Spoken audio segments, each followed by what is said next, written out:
അപ്പോൾ അടുത്ത ക്ലാസ്സിൽ നമ്മൾ ഡിസ്കസ് ചെയ്യുന്ന മാക്സിമം സക്ഷൻ ഹൈറ്റ് എത്രയാണ് മാക്സിമം സക്ഷൻ ഹൈറ്റ് വരുന്നത് എന്ന് ചോദിക്കുമ്പോഴുള്ള ഒരു ചെറിയൊരു ഫോർമുല. ഇത് നമ്മൾ ഇതിന്റെ എക്സ്പ്ലനേഷൻ നമ്മൾ പറഞ്ഞിട്ടുള്ളതാണ്. അപ്പോൾ നമ്മൾ വീണ്ടും ഒന്നുകൂടി എക്സ്പ്ലെയിൻ ചെയ്യണം. NPSH കണ്ടുപിടിക്കുന്ന സമയത്ത് നമ്മൾ ഇതിനെക്കുറിച്ച് പറഞ്ഞിരുന്നു. ഇതൊരു സെൻട്രിഫ്യൂഗൽ പമ്പാണ്. ഇതിന്റെ ഐ ഓഫ് ദി ഇമ്പലർ ആണ് സെക്ഷൻ 2 ആയിട്ട് നമ്മൾ എടുത്തിരിക്കുന്നത്. വാട്ടറിന്റെ സം ലെവൽ ആണ് സെക്ഷൻ 1 ആയിട്ട് എടുത്തിരിക്കുന്നത്. സമ്പിൽ നിന്ന് ഇമ്പല്ലന്റ് ഐയിലേക്കുള്ള ദൂരമാണ് HS അഥവാ സക്ഷൻ ലിഫ്റ്റ്. അതിന്റെ ഒരു എക്സ്പ്രഷൻ ആണ് നമ്മൾ മാക്സിമം എത്ര വരുന്നു എന്നുള്ള രീതിയിലാണ് നമ്മൾ എടുത്തിരിക്കുന്നത്. അപ്പൊ ഇത് നമ്മൾ ചെയ്യേണ്ട ഒരു കാര്യമുള്ളൂ. 1, 2 ദാറ്റ് ഈസ് വാട്ടർ സം ലെവലിലും അതുപോലെ തന്നെ ഐ ഓഫ് ദി ഇമ്പല്ലന്റിലും നമ്മൾ ബെർണോളിസ് ഇക്വേഷൻ അപ്ലൈ ചെയ്യുന്ന ഒരു കാര്യമാണ് നമ്മൾ ആദ്യം ചെയ്യുന്നത്. സോ 1 സമ്പ് ലെവലിലെ അറ്റ്മോസ്ഫിയർ പ്രഷർ ഹെഡ് ആണ്, PA ആണ് വരുന്നത്. സോ നമ്മൾ എങ്ങനെ എഴുതാൻ പറ്റും? PA/ρg divide by VA²/2g ZA equal to section ലെവലിലെ PS eye of the impeller PS/ρg VA²/2g ZS plus HF. ഇതില് സം ലെവലിലെ വാട്ടർ വെലോസിറ്റി 0 ആണ്. ഹെഡ് അവിടെ ഡാറ്റമായിട്ട് സെറ്റ് ചെയ്യുന്നുണ്ട്, അത് 0 ആണ്. So we can write it as PA/ρg equal to PS/ρg plus VA² plus HS that is a suction head ZS എന്ന് പറയുകയാണെങ്കിൽ എത്രയാണ്? 2 ഇല്ലാതെ HS plus HFS head losses എന്നുള്ള രീതിയിൽ നമുക്ക് എടുത്തെഴുതാനായിട്ട് പറ്റും. So we can write as PS that is suction pressure head എന്ന് പറഞ്ഞു കഴിഞ്ഞാൽ ദാറ്റ് ഈസ് അറ്റ്മോസ്ഫിയർ പ്രഷറിലേക്ക് ഈ ഒരു വാല്യൂസ് കുറച്ചിരിക്കുന്ന ഒരു കാര്യമാണ്. ഇത്രയും കാര്യം നമ്മൾ പറഞ്ഞു നിർത്തി.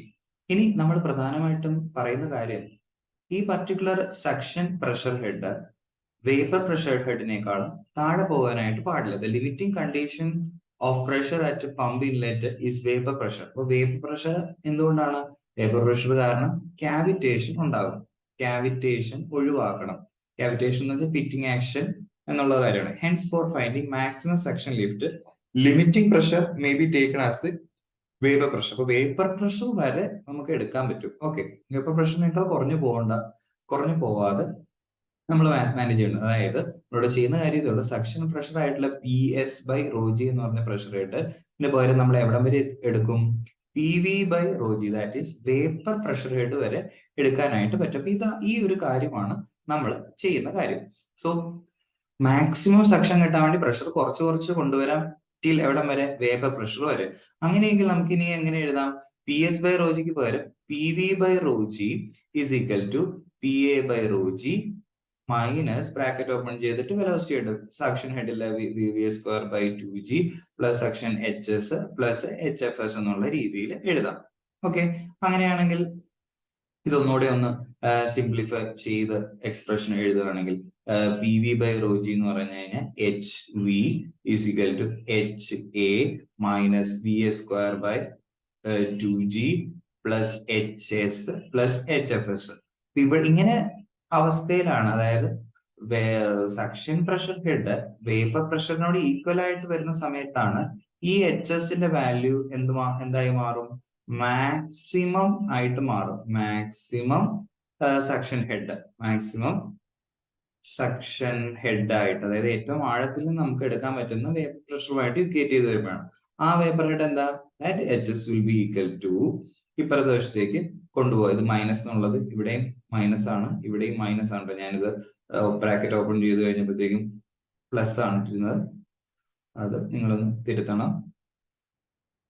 ഓക്കെ, ഇവിടെ നമ്മൾ മൈനസ് ആണ് ഇട്ടിരുന്നത്. That is VA²/2g minus HS minus HSനെ ഒരു സൈഡിലേക്ക് കൊണ്ടുവരുവാണെങ്കിൽ എന്ത് സംഭവിക്കും? That is HA minus HV minus VA²/2g minus HFS. ഇതാണ് നമുക്ക് മാക്സിമം സക്ഷൻ ലിഫ്റ്റ് എത്രയാണെന്ന് ചോദിച്ചു കഴിഞ്ഞാൽ നമ്മൾ ചെയ്തെടുക്കേണ്ട കാര്യം. ഇതുപോലുള്ള ചെറിയ ചെറിയ കാര്യങ്ങൾ സെൻട്രിഫ്യൂഗലിന്റെ മൊഡ്യൂളിൽ നിന്ന് നമ്മൾ പഠിച്ചെടുക്കേണ്ടതുണ്ട്. ഇവിടെ പഠിച്ചിരുന്ന കാര്യം എന്താ? മാക്സിമം സക്ഷൻ ഹൈറ്റ് എത്രയാണ് എന്നുള്ള കാര്യം. ഓക്കെ, ഇനി നമുക്ക് അടുത്ത കാര്യത്തിലേക്ക് കിടക്കാം. Cavitation in centrifugal pump. ക്യാവിറ്റേഷനെ കുറിച്ച് അധികം ദീർഘമായിട്ട് പറയുന്നില്ല, ബിക്കോസ് നമ്മൾ ടർബൈന്റെ കാര്യത്തിൽ എന്താണ് ക്യാവിറ്റേഷൻ എന്നും എന്തുകൊണ്ട് അത് ഉണ്ടാകുന്നു എന്നും നമ്മൾ പറഞ്ഞിരുന്നു, ഇല്ലേ? ടർബൈന്റെ കേസിൽ പിറ്റിംഗ് ആക്ഷൻ ആണ്. എന്തുകൊണ്ട് ഉണ്ടാകുന്നത്? വേപ്പർ പ്രഷറിനേക്കാൾ കുറവായിട്ടുള്ള കാര്യങ്ങൾ ഉണ്ടാകുന്നത്. അതായത് when pressure less than vapour പ്രഷറിനേക്കാൾ കുറവാകുമ്പോഴത്തേക്കും അവിടെ എന്ത് സംഭവിക്കുന്നു? ബോയിലിംഗ് നടക്കുന്നു. ബോയിലിംഗ് നടക്കുമ്പോഴത്തേക്ക് എന്ത് സംഭവിക്കുന്നു? ഇതുപോലെയുള്ള ബബിൾസ് ഉണ്ടാവുന്നു. ഈ ബബിൾസ് ലോ പ്രഷറിൽ നിന്ന് ഹൈ പ്രഷറിലേക്ക് പോകുമ്പോഴത്തേക്ക് എന്ത് സംഭവിക്കുന്നു? കൊളീഷൻ അല്ലെങ്കിൽ ഒരു എക്സ്പ്ലോഷൻ നടക്കുന്നു. അത് പൊട്ടിയിട്ട് ഒരു വൈബ്രേഷൻ ആൻഡ് പിറ്റിംഗ് ആക്ഷൻ ഇങ്ങനെ ഉണ്ടാകുന്നു. ഈ ഒരു കാര്യത്തിനെയാണ് നമ്മൾ കാവിറ്റേഷൻ എന്ന് പറയുന്നത്. ഓക്കെ, അപ്പൊ നമുക്ക് ഇവിടെ പഠിക്കേണ്ടത് ടർബൈനിൽ ഉണ്ടാകുന്നത് പോലെ തന്നെ പമ്പിലും ഈ കാവിറ്റേഷൻ ഉണ്ടാകാം. ആ ഏരിയ എവിടെയായിരിക്കും? It will be near to the eye of the impeller. Because eye of the ഇമ്പല്ലറിന്റെ അടുത്താണ് നെഗറ്റീവ് പ്രഷർ നമുക്ക് ക്രിയേറ്റ് ചെയ്യപ്പെടുന്നത്. കാരണം എന്നാലാണ് സക്ഷൻ നടക്കുള്ളൂ. സോ ആ ഏരിയയിൽ, ഇമ്പല്ലർ ബ്ലേഡിന്റെ ഏരിയയിൽ ഒക്കെ ആയിരിക്കും കാവിറ്റേഷൻ നടക്കാനുള്ള സാധ്യത. അപ്പൊ നമുക്ക് അടുത്ത ഇപ്പൊ ഇതിനെ നമ്മൾ അനലൈസ് ചെയ്യുമ്പോഴത്തേക്കും സെൻട്രിഫ്യൂഗൽ പമ്പിന്റെ കാവിറ്റേഷൻ അനലൈസ് ചെയ്യുമ്പോൾ തോമസ് കാവിറ്റേഷൻ ഫാക്ടർ എന്ന് പറയുന്ന ഒരു പമ്പ് ഉണ്ട്. Which is given by sigma is equal to HATM minus HV minus HS HFS by H. ഈ ഒരു എക്സ്പ്രഷനെ നമ്മൾ ഈ ഒരു രീതിയിലേക്ക് നമുക്ക് ഡിനോട്ട് എഴുതരുത്. That is NPSH available, net positive suction available divide by total head എന്നുള്ള രീതിയിലേക്ക് എഴുതാനായിട്ട് പറ്റും. ഓക്കെ, ഇനി sigma C that is critical ആയിട്ടുള്ള ഒരു sigma C that is Thomas cavitation factor ഉണ്ട്, which is given by 0.103 NS by 1000 all raised to 4/3 എന്നുള്ളതാണ് equation. അപ്പൊ ഈ സിഗ്മ സിയുടെ വാല്യൂ ക്രിട്ടിക്കൽ ആയിട്ടുള്ള Thomas cavitation factor is compared with theoretical value of the cavitation. ഇവരെ തമ്മിൽ compare ചെയ്യും. അപ്പൊ കാവിറ്റേഷൻ അവോയ്ഡ് ചെയ്യുന്നതിന് വേണ്ടിയിട്ട് എന്താണ്? Sigma should be greater than sigma. Critical ആയിട്ടുള്ള തോമസ് കാവിറ്റേഷൻ ഫാക്ടറിനേക്കാളും കൂടുതലായിരിക്കണം നമുക്ക് അവൈലബിൾ ആയിട്ടുള്ള NPSH വഴി ഉണ്ടാവുന്ന കാര്യം. സോ ഇതാണ് കാവിറ്റേഷൻ ഇൻ സെൻട്രിഫ്യൂഗൽ പമ്പ് എന്നത് കൊണ്ട് നമ്മൾ മനസ്സിലാക്കേണ്ടത്. അപ്പൊ ഇത് എഴുതുമ്പോൾ ടർബൈനിൽ പഠിപ്പിച്ച കാര്യങ്ങൾ തന്നെ ഒന്നുകൂടി റിവൈസ് ചെയ്തിട്ടാണ് പരീക്ഷയ്ക്ക് ചോദിക്കുമ്പോൾ എഴുതാം. എന്താണ് ദ റീസൺ ഫോർ കാവിറ്റേഷൻ വരാനുള്ള കാര്യങ്ങൾ എന്തൊക്കെയാണ്, കാവിറ്റേഷനെ എങ്ങനെ അവോയ്ഡ് ചെയ്യാം, ഈ പർട്ടിക്കുലർ കാര്യങ്ങളെല്ലാം തന്നെ നമ്മൾ ആദ്യം ഒന്ന് പഠിച്ചിരുന്നു. ജസ്റ്റ് ഒന്ന് പഴയ സ്ലൈഡിലേക്ക് ഒന്ന് പോവുകയാണെങ്കിൽ അവിടെ നമ്മൾ ഡീറ്റെയിൽ ആയിട്ട് പറഞ്ഞിട്ടുണ്ട് എങ്ങനെയാണ് വരുന്നത്. എവിടെയെങ്കിലും നെഗറ്റീവ് പ്രഷർ ക്രിയേറ്റ് ചെയ്യുന്ന ഒരു അവസരത്തിൽ ഇപ്പൊ കാവിറ്റേഷൻ എങ്ങനെയുള്ള ഹൈഡ്രോളിക് ടർബൈൻസിൽ എങ്ങനെയാണ് ഉണ്ടാവുന്നതെന്ന് പറഞ്ഞു. പ്രഷർ ഡ്രോപ്പ് ഉണ്ടാവുന്നു, അപ്പൊ ബബിൾസ് ഫോം ചെയ്യുന്നു, ബബിൾസ് എക്സ്പാൻഡ് ചെയ്യുന്നു, ബബിൾസ് കൊളാപ്സ് ചെയ്യുന്നു, അങ്ങനെ ഇന്റൻസ് എമൗണ്ട് ഓഫ് എനർജി. ഈ ഒരു സ്ലൈഡിൽ നമുക്ക് അത് നോക്കി മനസ്സിലാക്കാനായിട്ട് പറ്റുന്നത്. സെയിം പ്രൊസീജിയർ ആണ് പമ്പിലും ഉണ്ടാവുന്നത്. എവിടെയാണോ നെഗറ്റീവ് പ്രഷർ ക്രിയേറ്റ് ചെയ്യപ്പെടുന്നത്, അല്ലെങ്കിൽ അറ്റ്മോസ്ഫിയർ പ്രഷറിന്റെ താഴെ എവിടെയെങ്കിലും പോകുന്നുണ്ടോ, അല്ലെങ്കിൽ വേപ്പർ പ്രഷറിന്റെയും താഴേക്ക് പോകുന്ന സാഹചര്യത്തിൽ അറ്റ്മോസ്ഫിയർ പ്രഷറിന്റെ താഴെ പോയാലാണല്ലോ നെഗറ്റീവ് ഹെഡ് നമുക്ക് ക്രിയേറ്റ് ചെയ്യാൻ പറ്റുള്ളൂ. അപ്പൊ അവിടെ വേപ്പർ പ്രഷറിനേക്കാളും താഴെ പോയി കഴിഞ്ഞു കഴിഞ്ഞാൽ ഷുവർ ആയിട്ടും കാവിറ്റേഷൻ ഉണ്ടാവുന്നു. ടർബൈൻസിന്റെ കേസാണ്. ഇതുപോലെ തന്നെ നമ്മുടെ പമ്പിന്റെ ഇമ്പല്ലേഴ്സിലും ഇതുപോലെയുള്ള ഫിറ്റിങ്ങും ഡാമേജ് സർഫസും ഒക്കെ ഉണ്ടാകാനായിട്ട് പറ്റും. നമ്മൾ ടർബൈന്റെ കേസിൽ എന്തൊക്കെയാണ് പ്രിക്കോഷൻ നടത്തിയത്, അതുപോലെ തന്നെ അതിന്റെ കാരണം എങ്ങനെയാണ് എന്നുള്ള കാര്യങ്ങളെല്ലാം നമ്മൾ പറഞ്ഞിരുന്നു. സെയിം തിങ് തന്നെ ഇവിടെ നമുക്ക് അതേ രീതിയിൽ തന്നെ പരിഗണിക്കാം. അപ്പൊ നമ്മൾ രണ്ട് കാര്യങ്ങളാണെന്ന് പറഞ്ഞത്. ഒന്നാമത്തെ കാര്യം നമ്മൾ മിനിമം സ്പീഡ് എത്രയാണെന്നുള്ളത് പറഞ്ഞു. രണ്ടാമത്തെ കാര്യം നമ്മൾ പറഞ്ഞത് നമ്മുടെ ഇപ്പൊ പറഞ്ഞ കാവിറ്റേഷൻ എങ്ങനെയാണ് അവോയ്ഡ് ചെയ്യാം. മിനിമം സ്പീഡ് അല്ല, നമ്മൾ ആദ്യം തന്നെ മാക്സിമം സക്ഷൻ ഹൈറ്റ് ആണ് പറഞ്ഞത്. ഇനി മൂന്നാമത് നമ്മൾ പറയുന്ന കാര്യം വെച്ചാൽ minimum speed four starting A centrifugal pump. ഒരു സെൻട്രിഫ്യൂഗൽ പമ്പ് സ്റ്റാർട്ട് ചെയ്യണമെങ്കിൽ നമുക്ക് അറിയാം, സ്റ്റാർട്ട് ചെയ്താൽ അപ്പൊ തന്നെ നമുക്ക് വെള്ളം കൃത്യമായിട്ട് ഡെലിവറി മോഡുള്ള ടാങ്കിലേക്ക് എത്താനായിട്ട് പറ്റില്ല. അപ്പോഴത്തേക്ക് അവിടെ കുറച്ച് ഒരു ഹെഡിന്, അപ്പൊ ഏത് ഹെഡിനെ അനുസരിച്ചാണ് വർക്ക് ചെയ്യുന്നത് അത് നമ്മൾ പഠിച്ചു. മാനോമെട്രിക് ഹെഡിനെ വെച്ചുകൊണ്ടാണ് നമ്മൾ ഈ പമ്പ് വർക്ക് ചെയ്യുന്നത്. So when the pump is switched on, the flow of water will not take place until the rise in pressure through the impeller large enough to overcome the gross head. അതായത് manometric ഹെഡിനെ overcome ചെയ്യുന്ന ഹെഡില് ഇത് കറങ്ങിയാലാണ്, അതായത് ഇമ്പല്ലേഴ്സ് ഒക്കെ rotate ചെയ്ത് ആ ഹെഡിനെ അനുവാദികമായിട്ട് ഉണ്ടാക്കിയാൽ മാത്രമാണ് നമുക്ക് വെള്ളം മുകളിലേക്ക് എത്താനായിട്ട് പറ്റുള്ളൂ. So at the time of start the fluid velocities are 0. ആദ്യം 0 ആയിരിക്കും, അനങ്ങില്ലല്ലോ. And head due to changing kinetic energy into pressure energy is not available. തുടക്കത്തിൽ കൈനറ്റിക് എനർജിയെ പ്രഷർ എനർജി ആക്കാനൊന്നും അവൈലബിൾ ആയിട്ടില്ല. അപ്പൊ നമുക്ക് അതിന് വേണ്ടിയിട്ടുള്ള കാര്യം എന്താണെന്ന് നമുക്ക് നോക്കാം. As we know that a centrifugal head caused by the centrifugal force on the rotating water. Water rotate ചെയ്യുന്നതിന്റെ ആ ഒരു ഇതാണ് നമ്മൾ ഈ ഒരു റൊട്ടേഷൻ സെൻട്രിഫ്യൂഗൽ ഹെഡ് ക്രിയേറ്റ് ചെയ്യപ്പെടുന്നത്. And that will be equal to u2 square minus u1 square by 2g. അതായത് ഈ ഒരു പർട്ടിക്കുലർ ഹെഡ്, അതായത് നമ്മുടെ സെൻട്രിഫ്യൂഗൽ ഹെഡ് എന്ന് പറഞ്ഞു കഴിഞ്ഞാൽ u2 square minus u1 square ആകുമ്പോഴാണ് നമുക്ക് ഈ ഒരു കാര്യം സ്റ്റാർട്ട് ചെയ്യാനായിട്ട് പറ്റുന്നത്.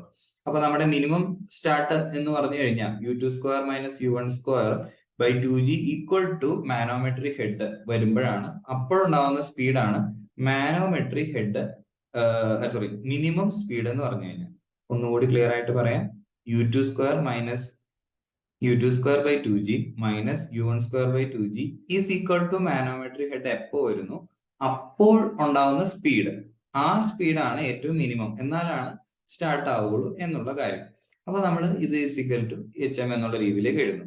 ഇനി as we know manometric efficiency that is GHM divided by, നമുക്കറിയാം മാനോമെട്രിക് എഫിഷ്യൻസി എങ്ങനെ എഴുതുന്നത്, HM ഡിവൈഡഡ് ബൈ, ഇനി manometric head VW2 U2 by G എന്ന് പറഞ്ഞൊരു കാര്യം. ഈ ഒരു ഇതാണ് നമ്മുടെ മാനോമെട്രിക് എഫിഷ്യൻസിയുടെ ഫോർമുല. അത് നമ്മൾ ഈ G മോളിലേക്ക് എഴുതിയിട്ടാണ് ഈ ഫോർമുല. അങ്ങനെ നമ്മൾ മാനോമെട്രിക് എഫിഷ്യൻസിക്ക് that is HM is equal to manometric efficiency into V2 ഈ ഒരു ഫോർമുലയിലേക്ക് ഇങ്ങോട്ടേക്ക് നമ്മളൊന്ന് എടുത്തെഴുതി. That is u2 square minus u2 square by 2g minus u1 square by 2g is equal to efficiency max into ഈ ഒരു കാര്യത്തിലേക്ക് എഴുതി. കാര്യം എന്താണ്, ഇനി തുടങ്ങി HM ന്റെ വാല്യൂ എന്താകും, u2 square minus u1 square divide by 2g എന്നുള്ള ഈ ഒരു കാര്യത്തിൽ എത്തുമ്പോൾ അതാണ് മിനിമം കണ്ടീഷൻ. അപ്പൊ നമ്മൾ ഇത് ഇങ്ങോട്ടേക്ക് സബ്സ്റ്റിറ്റ്യൂട്ട് ചെയ്തു. Also we know that u1 is equal to എന്താണ്, pi d1 n by 60 ആണ്. u2 is equal to pi d2 n2 by 60 ആണ്. n2 അല്ല, n1 n2 സെയിം ആയിട്ടാണ്. അതുകൊണ്ട് ആ പർട്ടിക്കുലർ വാല്യൂ ഈ ഇക്വേഷനിലേക്ക് ഇട്ട് കൊടുത്തു. അങ്ങനെ ഇട്ട് കൊടുക്കുമ്പോൾ 1 by 2g into pi d2 n by 60 whole square minus 1 by 2g into pi d1 n by 60 whole square is equal to manometric efficiency VW2 by g into ഇവിടെ ഒരു എന്തുണ്ട്, u2 ഉണ്ട്. ആ u2യുടെ ഒരു കാര്യം ഇവിടെ ഇട്ട് കൊടുത്തു. അതിനുശേഷം pi n by 60 നമ്മൾ സിംപ്ലിഫൈ ചെയ്യാൻ വേണ്ടി എല്ലാ ടേമിനും ഇതുകൊണ്ട് അങ്ങ് ഡിവൈഡ് ചെയ്ത് കൊടുക്കുന്നു. അപ്പൊ നമുക്ക് ഇങ്ങനെ സിംപ്ലിഫൈ ചെയ്ത് കഴിഞ്ഞാൽ that is n is equal to 120 into efficiency manometer into VW2 d2 into pi into d2 square minus d1 square എന്നുള്ള രീതിയിലേക്ക് കിട്ടും. ഇതിന്റെ ഡെറിവേഷൻ പരീക്ഷയ്ക്ക് ചോദിച്ചിട്ടുണ്ട്. Derive an expression for minimum speed for starting a centrifugal pump എന്നുള്ള രീതിയിൽ ചോദിച്ചിട്ടുണ്ട്. അപ്പൊ ഇത് കൃത്യമായിട്ടൊന്ന് പഠിക്കണം. ഓക്കെ, ഇനി നമുക്ക് അടുത്ത കാര്യത്തിലേക്ക് പോകാം. Multi stage centrifugal pump. നമുക്ക് പ്രധാനമായിട്ട് രണ്ട് രീതിയിൽ നമുക്ക് മൾട്ടി സ്റ്റേജിനെ ക്ലാസിഫൈ ചെയ്യാം. അതായത് പമ്പുകളെ ഉപയോഗിക്കുന്നത് കുറച്ചുകൂടി നമ്മുടെ പർപ്പസിനനുസരിച്ച് വിവിധ പൊസിഷനുകളിൽ വെച്ചുകൊണ്ട് നമുക്ക് പമ്പിനെ ഉപയോഗിക്കാം. അങ്ങനെ രണ്ട് കേസാണ് നമുക്ക് പറയാനുള്ളത്. ഒന്നാമത്തെ case pumps in parallel and pumps in series. അതായത് സീരീസ് ആയിട്ട് ഒരെണ്ണം, പാരലൽ ആയിട്ട് ഒരെണ്ണം. ഇനി നമ്മുടെ പർപ്പസിനെ വെച്ചുകൊണ്ടാണ് വരുന്നത്. നമുക്ക് ഒന്നാമത്തെ നോക്കാം. പമ്പ് എപ്പോഴാണ് സീരീസ് ആയിട്ട് ഉപയോഗിക്കുന്നത്? ഈ ചിത്രത്തിൽ കാണിച്ചിരിക്കുന്നത് പോലെ ഒരു വെള്ളം വരുന്നു. ആദ്യത്തെ ഒരു പമ്പിലൂടെ കടന്ന് ഇമ്പല്ലസിലൂടെ പാസ് ചെയ്തു. അപ്പോഴത്തേക്ക് എന്ത് സംഭവിച്ചു? അതിനൊരു സർട്ടൻ ഹെഡ് ഉണ്ടായി. ആ ഒരു പർട്ടിക്കുലർ സാധനം അത്രയും പുതിയ ഹെഡിലാണ് അടുത്ത ഒരു പമ്പിലേക്ക് കിടക്കുന്നത്, which is placed on the same shaft. അപ്പൊ വീണ്ടും എന്ത് ചെയ്യും? വീണ്ടും ഒരു ഹെഡിലേക്ക് ഉയരും.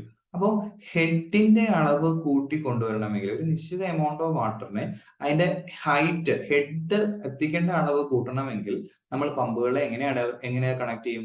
സീരീസ് ആയിട്ട് കണക്ട് ചെയ്യും. സീരീസ് ആയിട്ട് കണക്ട് ചെയ്യാന്ന് പറഞ്ഞു കഴിഞ്ഞാൽ പമ്പുകളെ ഒരു ഷാഫ്റ്റിൽ തന്നെ കണക്ട് ചെയ്യാണ്. അപ്പോ ഒരു പമ്പിലൂടെ വെള്ളം കയറി ഇറങ്ങുന്നു. സോ അതിന്റെ ഹെഡ് ഇൻക്രീസ് ചെയ്തും ഒരു സർട്ടൻ ലെവലെത്തി. ആ പർട്ടിക്കുലർ സാധനത്തിന് നമ്മൾ വീണ്ടും മറ്റൊരു പമ്പിലേക്ക് കയറ്റുന്നു, സെയിം സ്പെക്കുള്ള ഒരു പമ്പിലേക്ക് കയറ്റുന്നു, വീണ്ടും അതിന്റെ ഹെഡ് ഇൻക്രീസ് ചെയ്യുന്നു. അങ്ങനെ ടോട്ടൽ എന്ന് പറഞ്ഞു കഴിഞ്ഞാൽ മാനോമീറ്റർ ഹെഡ് എന്ന് വെച്ചാൽ മൾട്ടി സ്റ്റേജ് പമ്പ് എന്ന് പറഞ്ഞാൽ n. ഇതുപോലെ n പമ്പുകൾ ഉണ്ടെങ്കിൽ ആ n ഇൻറ്റു ഓരോ സ്റ്റേജിലുമുള്ള HM ഹെഡ് വാല്യൂ എത്രയാണ്? സോ ഹെഡ് കൂട്ടി കൊണ്ടുവരാൻ വേണ്ടിയിട്ട് to obtain greater head than a single impeller, ഒരു സിംഗിൾ ഇമ്പലർ വെച്ചുകൊണ്ട് ഉണ്ടാവുന്ന ഹെഡിനേക്കാൾ കൂടുതൽ ഹെഡ് കിട്ടാൻ വേണ്ടിയിട്ടാണ് നമുക്ക് ഈ ഒരു കാര്യം ചെയ്യുന്നത്. ഇവിടുത്തെ പ്രത്യേകത ഡിസ്ചാർജ് റിമെയിൻസ് കോൺസ്റ്റന്റ്. കാര്യം കയറുന്ന വെള്ളം സെയിം ആണ്. ആ വെള്ളത്തെ മുകളിലേക്ക് ഹെഡ് കൂട്ടിയെടുക്കുന്നു എന്നേ ഉള്ളൂ. സോ ഇതുകൊണ്ടുള്ള ഗുണം എന്ന് വെച്ചാൽ റെഡ്യൂസ് ഫ്രിക്ഷൻ ലോസ് കുറയ്ക്കാം, സ്ട്രെസ്സസ് കുറയ്ക്കാം. കാര്യം ഒറ്റ ഒരു ഇമ്പലറിന് ഇത്രയും ഹ്യൂജ് ഹെഡ് ഉണ്ടാക്കുമ്പോൾ ഉണ്ടാവുന്ന സ്ട്രെസ്സസ് നമ്മൾ കുറയ്ക്കാനായിട്ട് പറ്റും. സ്ലിപ്പ് ലീക്കേജും മറ്റു കാര്യങ്ങളും ഒക്കെ കുറയ്ക്കാനായിട്ട് പറ്റും. ഇനി രണ്ടാമത്തെ കേസാണ് പമ്പ് ഇൻ പാരലൽ എന്ന് പറയുന്ന കാര്യം. പാരലൽ എന്ന് വെച്ചാൽ ഈ പടമാണ് നമ്മൾ നോക്കേണ്ടത്. ഒരു കോമൺ സമ്പിൽ നിന്ന് എങ്ങനെയാണ് ഇവിടുന്ന് ഈ ഒരു പമ്പും വെള്ളം എടുക്കുന്നു, ഈ ഒരു പമ്പും ഇറക്കുന്നു. ഇത് സിമിലർ ആയിട്ടുള്ള പമ്പാവാം. അപ്പൊ ഇവിടുന്നും എമൗണ്ട് ഓഫ് ക്വാണ്ടിറ്റി വർക്ക് ചെയ്ത് വെള്ളം എടുത്ത് ഇത് ഇങ്ങോട്ടേക്ക് വന്നു. രണ്ടാമത്തെ പമ്പിൽ നിന്നും നമ്മൾ വെള്ളം എടുത്തു, ഇതും ഈ രീതിയിൽ വന്ന് മുകളിലേക്ക് ഒരു കോമൺ പൈപ്പിലേക്ക് എത്തിച്ചേരുകയാണ്. അപ്പൊ ഫസ്റ്റ് പമ്പിൽ നിന്നുള്ള Q1 എമൗണ്ട് ഓഫ് വാട്ടർ വന്നു, സെക്കൻഡ് എമൗണ്ടിലേക്ക് വന്നപ്പോ Q2 എമൗണ്ട് വന്നു. ഇവ രണ്ടും കൂടി ചേർന്ന് കഴിഞ്ഞപ്പോ എന്തായി? Q1 പ്ലസ് Q2 ഡിസ്ചാർജ് കൂട്ടി. അപ്പൊ നമുക്ക് ആവശ്യം കൂടുതൽ എമൗണ്ട് ഓഫ് വാട്ടർ, കൂടുതൽ ഡിസ്ചാർജ് ഓഫ് വാട്ടർ ആണ് വേണ്ടതെങ്കിൽ we need to connect pumps in parallel. അങ്ങനെ വരുമ്പോൾ എന്ത് സംഭവിക്കും? കൂടുതൽ വെള്ളം നമുക്ക് കിട്ടും. അവിടെ ഹെഡ് എന്ന് പറയുന്നത് ഒരു കോൺസ്റ്റന്റ് ആയിട്ട് നിൽക്കുകയാണ്. ഹെഡ് സെയിം ആയിട്ട് ആണ് ഏറ്റവും ശ്രദ്ധിക്കേണ്ടത്. ഹെഡ് ഇവിടെ കോൺസ്റ്റന്റ് ആണ്. ഡിസ്ചാർജ് കൂടി വരും.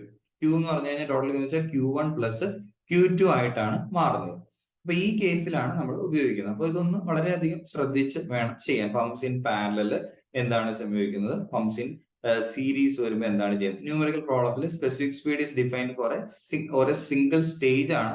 അതൊന്ന് ഓർക്കണം. സ്പെസിഫിക് സ്പീഡ് എപ്പോഴൊക്കെ പറയുന്നത് ഒരു സ്റ്റേജിലേക്കുള്ള കാര്യം മാത്രമാണ് പറയുന്നത് എന്ന് നമ്മളൊന്ന് ഓർക്കണം. ഓക്കെ, അപ്പൊ ഇത്രയും കാര്യങ്ങളാണ് നമുക്ക് പ്രധാനമായിട്ട് പഠിക്കാനായിട്ടുള്ളത്. ഇനി ഒരു ചെറിയൊരു കാര്യമുണ്ട്, ഷേപ്പ് നമ്പർ എന്ന് പറയുന്ന ഒരു കാര്യമുണ്ട്. ഷേപ്പ് നമ്പറിനെ കുറിച്ച്, ഷേപ്പ് നമ്പേഴ്സ് ഓഫ് ടർബൈൻസ് നമ്മൾ പഠിച്ചു. ഷേപ്പ് നമ്പർ നമ്മൾ വന്ന രീതി ഒന്ന് നമ്മൾ കണക്കാക്കാണ്. That is NS is of turbines. ടർബൈന്റെ കേസിലെ NS is equal to N into root of P divided by H raised to 5/4 എന്നുള്ള ഒരു കാര്യമാണ്. അപ്പോൾ നമ്മൾ പറഞ്ഞു ഇതൊരു ഡയമെൻഷൻലെസ് നമ്പർ ഒന്നുമല്ല. Dimensionless number non dimensional expression ഒന്നും അല്ല. ഇതിനെ ഒരു നോൺ ഡയമെൻഷണൽ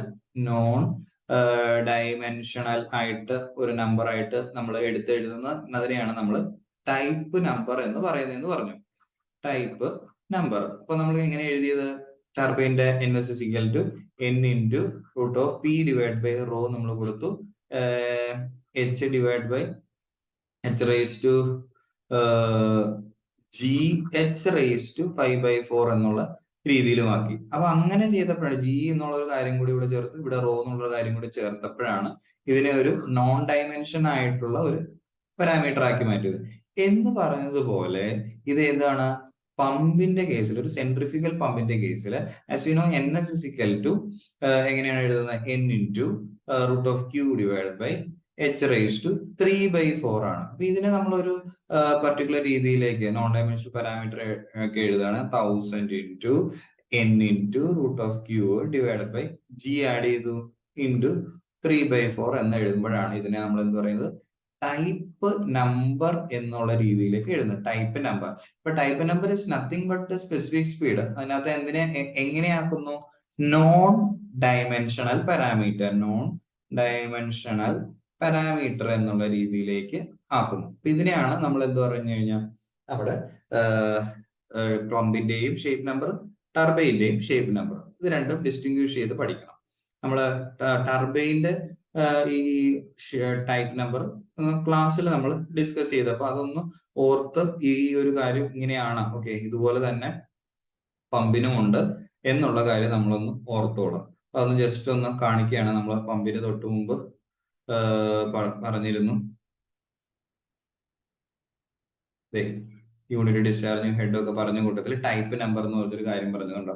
ടൈപ്പ് നമ്പർ എന്ന് പറഞ്ഞപ്പോ ഇവിടെ പമ്പിന്റെ കേസിൽ type number is equal to P/ρ GH raised to 5/4. അപ്പൊ type number specific speed same ഒക്കെ തന്നെയാണ്, പക്ഷെ നോൺ ഡയമെൻഷൻ ആണ് എന്നുള്ള കാര്യം കൂടി നമ്മളൊന്ന് ഓർക്കണം. അപ്പൊ ഇതാണ് നമ്മുടെ സെക്കൻഡ് മോഡ്യൂളിലെ ബാക്കിയുള്ള റിമൈനിങ് ടോപ്പിക്സ്. അപ്പൊ നിങ്ങൾ ഈ ഒരു PT കൂടി ഞാൻ നിങ്ങൾക്ക് ഷെയർ ചെയ്ത് തരാം. അപ്പൊ നമ്മൾ ക്യാരക്ടറിസ്റ്റിക്സ് ടർബൈൻ ഒന്നുകൂടെ കവർ ചെയ്ത കാര്യം ഒന്നുകൂടെ റിവൈസ് ചെയ്യുക. ക്യാരക്ടറിസ്റ്റിക്സ് കർവ്സ് ഓഫ് ടർബൈൻ നമ്മൾ നോക്കി. Main characteristics, operating characteristics curve, അതുപോലെ constant efficiency, theory of draft tube, ഒരു ഡെറിവേഷനും മറ്റു കുറച്ച് കാര്യങ്ങൾ കൂടി പഠിക്കാനുണ്ടായിരുന്നു. അതിന്റെ പർപ്പസ്, അതിന്റെ ടൈപ്സ്, അതിന്റെ പടങ്ങൾ. സർജ് ടാങ്ക് എന്തിനാണ് ഉപയോഗിക്കുന്നത്? ഒത്തിരി കാര്യങ്ങൾ, ഗേറ്റ് ഓപ്പണിങ്ങും ക്ലോസും ഓപ്പണും ഒക്കെ ചെയ്യുമ്പോൾ ഉള്ളിലെ പ്രഷർ വ്യതിയാനങ്ങൾ ഉണ്ടാവും. അതുകൊണ്ട് മറ്റ് ദോഷമായ വശങ്ങളൊന്നും വരാതിരിക്കാൻ വേണ്ടിയിട്ട് ഒരു റിസർവോയർ, ഇന്റർമീഡിയറ്റ് ആയിട്ടുള്ള റിസർവോയർ ആയിട്ടാണ് സർജ് ടാങ്ക് ആക്ട് ചെയ്യുന്നത്. എന്താണ് കാവിറ്റേഷൻ? അത് ടർബൈനിൽ എങ്ങനെ ഉണ്ടാവും? നമുക്ക് അതിനെ എങ്ങനെ പ്രിവെന്റ് ചെയ്യാം? ടർബൈനെ ഗവേൺ ചെയ്യുന്ന സ്പീഡിന് വേരിയേഷൻ വരുത്തുന്നത് എങ്ങനെയാണ്. അതൊരു പെൽറ്റൺ ടർബൈന്റെ പടം നമ്മൾ ചെയ്തു. അതുപോലെ തന്നെ ഫ്രാൻസിസ് ടർബൈന്റെ നമ്മൾ വരച്ചു. അത് പഠിക്കേണ്ടതാണ്. പിന്നെ ഒരു ടർബൈന്റെ സ്പെസിഫിക് സ്പീഡ് എങ്ങനെയാണ് കാൽക്കുലേറ്റ് ചെയ്യുന്നത്, അതിന്റെ ഡെറിവേഷൻ പഠിക്കണം, അതിന്റെ സ്റ്റേറ്റ്മെന്റ് പഠിക്കണം. പിന്നെ നമ്മൾ ടൈപ്പ് നമ്പർ നോൺ ഡയമെൻഷൻ ആയിട്ടുള്ള ഒരു കാര്യമാണ്. ഇതേ സ്പെസിഫിക് സ്പീഡിനെ തന്നെയാണ് ടർബൈന്റെ കേസിൽ നമ്മൾ പറയുന്നത്.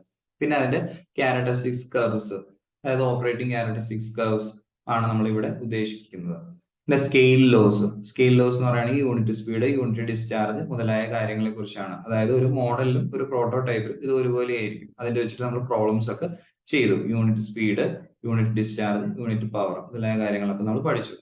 ഇനി റോട്ടറി മോഷൻ ഓഫ് ലിക്വിഡ്സ്, അപ്പോൾ ആദ്യം പറഞ്ഞ എങ്ങനെയാണ് നമ്മൾ തുടങ്ങിയത്, ഒരു വോർട്ടെക്സ് ഫ്രീ ആയിട്ടും പോസിറ്റീവ് ആയിട്ടുള്ള സ്പൈറൽ ആയിട്ടുള്ള വോർട്ടെക്സ് ഫ്ലോ എന്താണ് നമ്മൾ പഠിച്ചു. ഇതിന്റെ ബേസ് ചെയ്തിട്ടാണ് റോട്ടോഡൈനാമിക് ആയിട്ടുള്ള പമ്പുകൾ വർക്ക് ചെയ്യുന്നത് പഠിച്ചു. അപ്പൊ ആ സമയത്ത് നമ്മൾ പമ്പുകളെ നമ്മളൊന്ന് ക്ലാസിഫൈ ചെയ്തു. റോട്ടോഡൈനാമിക്കും പോസിറ്റീവ് ഡിസ്പ്ലേസ്മെന്റും അതേഴ്സ് ആയിട്ട് നമ്മൾ ക്ലാസിഫൈ ചെയ്തു, പല രീതിയിൽ പഠിച്ചു. ഇതിന് സെൻട്രിഫ്യൂഗൽ പമ്പാണ് നമ്മൾ ഈ ഒരു മൊഡ്യൂളിൽ പഠിക്കുന്നത്. അതിന്റെ ഇംപെല്ലറിന്റെ ടൈപ്പുകൾ 3 രീതിയിലുള്ള ക്ലാസിഫിക്കേഷൻ പഠിച്ചു. ക്ലോസ്ഡ്, ഓപ്പൺ, അതുപോലെ തന്നെ എൻക്ലോസ്ഡ് ആയിട്ടുള്ളത്, സെമി ആയിട്ടുള്ളതും, പിന്നെ അതിന്റെ റേഡിയലി കർവ്ഡ് ആയിട്ടുള്ളതും, പിന്നെ ബാക്ക്വേർഡ് കർവ്, അങ്ങനെ കുറച്ച് ക്ലാസിഫിക്കേഷൻസ് ഇംപെല്ലർ ടൈപ്പ് പഠിച്ചു. അതിന്റെ വെലോസിറ്റി ട്രയാങ്കിൾ വരച്ചു. മാനോമെട്രിക് ഹെഡിന്റെ എക്സ്പ്രഷൻ പഠിച്ചു. വർക്കിന്റെ എക്സ്പ്രഷൻ, എഫിഷ്യൻസിയുടെ എക്സ്പ്രഷൻ, എന്തൊക്കെ ലോസ് വരാമെന്ന് പഠിച്ചു. HQ ക്യാരക്ടറിസ്റ്റിക്സ് കർവ്സ് അത് കഴിഞ്ഞ മൊഡ്യൂളിലാണ് പഠിച്ചത്. പിന്നെ ടിപ്പിക്കൽ ഫ്ലോ സിസ്റ്റം ക്യാരക്ടറിസ്റ്റിക്സ്, അത് നിങ്ങൾ ശ്രദ്ധിച്ചു നോക്കുക. അത് എനി ഒരു പമ്പിംഗ് ഡിവൈസിന്റെ കേസിലാണ്. പമ്പിംഗ് ഡിവൈസിൽ എനി ഒരു ഹൈഡ്രോളിക് മെഷീന്റെ ജനറൽ കേസാണ് നമ്മൾ പറഞ്ഞത്. ടിപ്പിക്കൽ ആയിട്ടുള്ള ഒരു സിസ്റ്റം കർവ് നോക്കുക. സിസ്റ്റം കർവ് ഏതെങ്കിലും ഒരു പൈപ്പിംഗ് സിസ്റ്റം, ഇത്രമാത്രം സിസ്റ്റം കർവ്, ഓപ്പറേഷൻ കർവ്, പിന്നെ എന്നിട്ട് നമ്മൾ ഓപ്പറേറ്റിംഗ് പോയിന്റ് കണ്ടുപിടിക്കുന്ന രീതി, ഒരു ജനറൽ മെത്തേഡാണ് പറയുന്നത്. അതനുസരിച്ച് ഒരു പമ്പിന്റെ കേസിൽ നമ്മൾ പഠിച്ചു. പിന്നെ operating point of A pump, cavitation എന്താണ്, സെൻട്രിഫ്യൂഗൽ പമ്പ്, NPSH എന്താണ്, NPSH 6 അഥവാ റിക്വയർഡ് എന്താണ്, അവൈലബിൾ എന്താണ്, ടൈപ്പ് നമ്പർ ലാസ്റ്റ് പറഞ്ഞ പോലെയാണ് ടൈപ്പ് നമ്പർ, പമ്പ് സീരീസ് ആയിട്ടും പാരലൽ ആയിട്ടും എങ്ങനെയാണ്, പമ്പിന്റെ പെർഫോമൻസ് ക്യാരക്ടറിസ്റ്റിക്സ് എങ്ങനെയാണ്, specific speed of and shape number of pump, ഇംപെല്ലറിന്റെ ഷേപ്പ് അതിന്റെ ഷേപ്പ് നമ്പറിന് വെച്ചുകൊണ്ട് എങ്ങനെയാണ്. അപ്പൊ ഇംപെല്ലറിന്റെ ടൈപ്സ് നമ്മൾ ഒരു 3 ക്ലാസ് അത് തന്നെയാണ് ഇവിടെ പറയുന്നത്. അപ്പൊ ഇതാണ് സെക്കൻഡ് മോഡ്യൂള്. കംപ്ലീറ്റ് നോട്ട്സ് ഉണ്ട്. ക്ലാസ്സിൽ എടുക്കാത്ത കാര്യം വീഡിയോ റെക്കോർഡ് ചെയ്തിട്ടുണ്ട്, ശരിക്കും പഠിക്കാം. Okay, thank you.